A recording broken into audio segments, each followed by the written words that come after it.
Welcome to this day. I'm your friend and host, Didi Sitanco, and we have a very festive set today, thanks to Town's Delight. Here on this day, and as you can see, we have a very beautiful, festive set. And I'd like to thank my guest, si Andrew Pacumio of Town's Delight, who brought all these nice things. Andrew Pacumio, hello Andrew. Hello. He's the General Manager of Town's Delight, the caterer of Cavite, General Manager of the Republic of Cavite Restaurant in Trece Martires City, the General Manager of Wedding in the Sky, the soul of Philippine weddings. The General Manager of Town's Delight, of course, the wedding store, and Board of Directors of the Food Caterers Association of the Philippines. Now, Andrew is from Cavite, of course, no? And today we're highlighting the best of the province. He's so proud of his roots in Cavite. Tingnan naman ninyo yung kanyang restaurant sa Trece Martires. Meron nung restaurant si Andrew sa Trece Martires. Ang pangalan ho, Republic of Cavite Restaurant. Di ba? Correct. Republic of Cavite Restaurant, so in Trece Martires City. So it's like a replica of the shrine. So Of Aguinaldo's house. Of Aguinaldo's house. Okay. Ngayon, Andrew, puntahan natin ngayon si Mama Sel. Ano ho ba itong tamales Cavite? Rice. Oho. Or para medyo siya maging cake ng kaunti, lagay ng malagkit. Then you toast it, then grind it. Masarap, masarap. Malamis-namis. And spicy. And spicy. Okay. Ito ho'y lihim ni Lola with latik. Ito po yung toppings natin. Yung po Ito yung latik. toppings. Opo. Ano ho lihim nyo dito na napaka-importante? Dahil It is a feeling inside. sa feeling inside. At, teka nga. Ito'y very Christmassy, hindi ho ba? Itong lihim ni Mama Sel. Salted egg. Oho. It is another feeling. Ano yon? Hindi ko mahulaan. Which is the secret. Yung Which po is ang the secret. secret. Opo. Kaya hindi ko mahuhulaan yun. Ito, pwede nyong i-request ito kay Mama Sel sa Town's Delight. Pwede nyong ipanregalo sa Pasko, hindi ba? Opo, They can pwede order from you. Ito po yung ating galantina. Okay. Walang Pasko yata sa Cavite na walang galantina, hindi ba? Pang Noche Buena. Noche Buena. Opo. Noche Buena. Okay. Ano ho ang kaibahan ng Cavite na chicken galantina?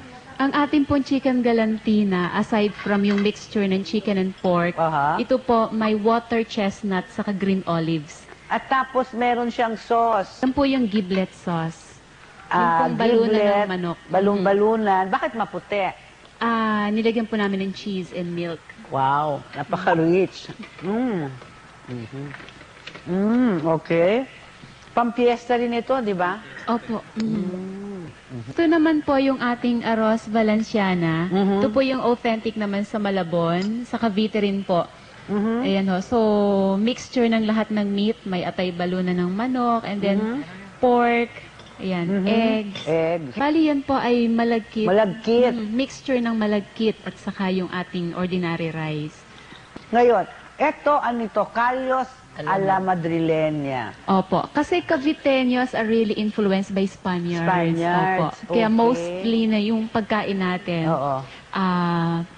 Puro may olive oil. Ayan. May olives. Oo. Olives. Oo. Pero sabi ko nga, mga ilustrado kayo noon Opo. di ba?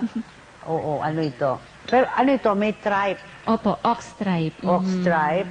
Saka yung, Tapos, pata ng baka. yung ano ho, yung para pampalapot, ano Opo. ho, oo. At saka, May chorizo. at saka garbanzos. Opo. Di ba kayo nagugutom na dyan? Ako ho, Masarap siya. Huwag kayong mawawala at dadalhin namin kayo mamaya sa dessert table ni Mama Sel. At pakikita rin namin yung pamilya po niya, napaka, talented. Yung anak niyo, si Kyla, ang gumagawa ng cake. Apo ko, Apo na yun? Apo, gumagawa ho yung aking anak. Aha. Si Maricon. Pinangalan lang sa anak. Ah, pinangalan sa siya. Si Maricon ang bake shop. At si Kyla ang apo ninyo. Apo. Kita na nyo. Napaka-talented ng pamilya ni Mama Sel. O sige, babalik kami doon naman sa dessert spread ng Pasko sa Cavite.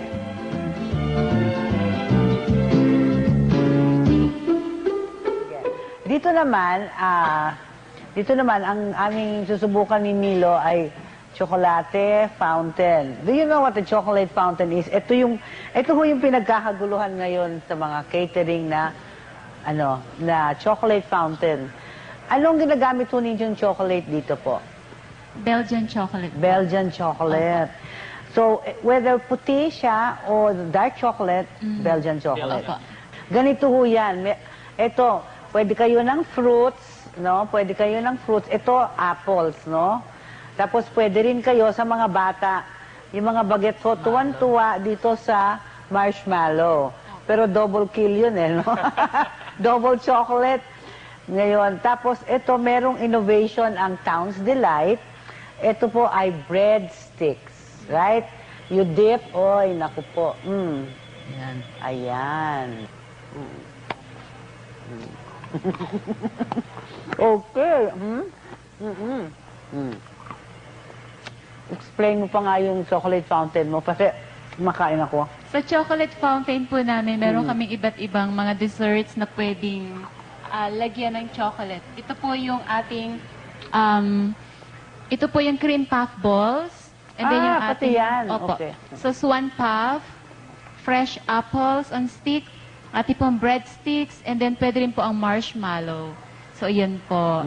Okay. Actually, pwede magkaroon ng mga innovations kung ano yung available sa market. You know? Pineapple. Pineapple. Fresh grapes. Yan ha. Kiwi. Strawberry. Kiwi. Strawberry. Pero ito pala pati itong puff ninyo. Opo. So, usually Eto. meron po tayong barbecue stick o kaya ay cocktail Oo, toothpick. tsaka puff. Yan ha. Okay. Maganda ho ito pag may party kayo dahil pagkakaguluhan, ito mismo pinagkakaguluhan na no? Opo. Tapos, Mama Sel, yung turong nyo nga yung Sa Kyla's ensaymada. Bake Shop. Anong kaibahin yan sa ibang ensaymada po? But we Ilapit ko use lang. queso de bola for special ensaymada. Okay. So, most especially kapag nga Pasko, so it's more special. We put salted egg or Salted eggs, okay. queso de bola. So, that makes it even more special. Eh yun, yung parang yung parang coffee ring yun? Yeah, o it's ano? a cake. So, Christmas wreath. We call it Christmas wreath. With Christmas glazed cookies on the sides. Okay.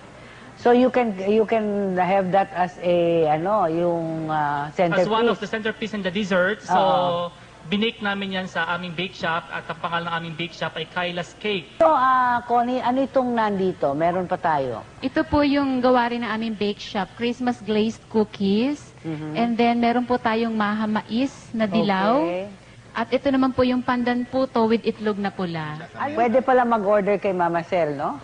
O mamaya lalagay namin yung scroll namin, yung kanilang contact numbers kung gusto nyo mag-order ng food to go. Kung tinatamad na kayo kumain, hindi naman sila tinatamad mag-serve. Maraming salamat. Alam nyo, kailangan mag-goodbye na kami, sayang. Alam nyo, Christmas is a time to be together, as Andrew said, with the family, to share your blessings. Christmas is a time for reunions. And Christmas is a time for very good food.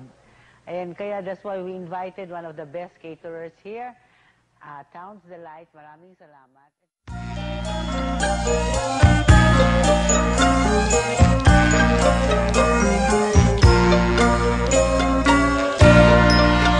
Sa Pasko